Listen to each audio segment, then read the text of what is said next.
सांची digital recording studio Khagaria.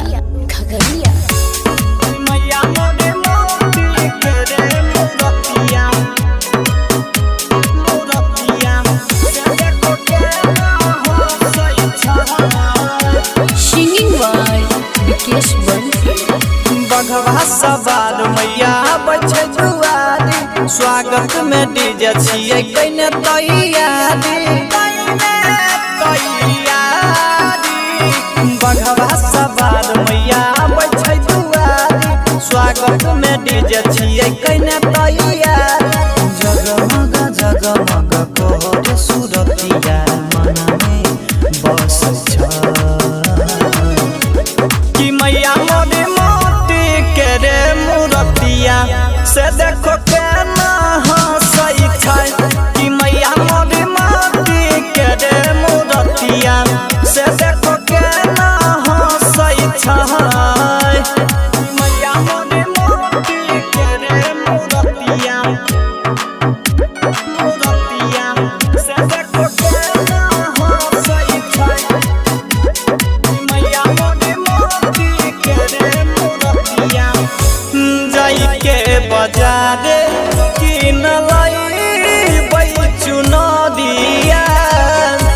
ढेर दिन पर अइतै मैया हमारा दुआरिया। 9 दिन पूजा करैबै हो, पंडाजी से पतरा पढ़ैबै हो। होइ छै खूब तैयारी, घर अंगना सजै छै। कि मैया मोरे मोती के रे मूर्तिया से देखो केना हंसै छै। कि मैया मोरे मोती के रे मूर्तिया से देखो केना हंसै छै। मैया मोरे मोती के रे मूर्तिया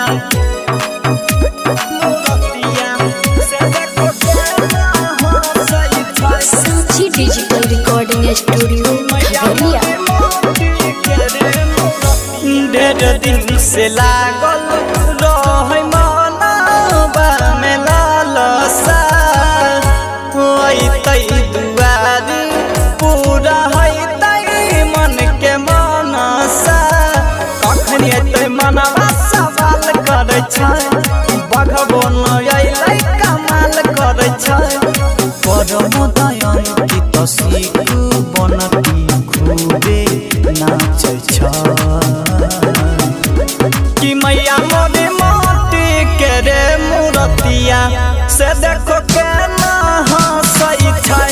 कि मैया मोरे मोती के रे मूर्तिया से देखो केना हंसै छै। मिक्स बाय सिक्कू सावरिया।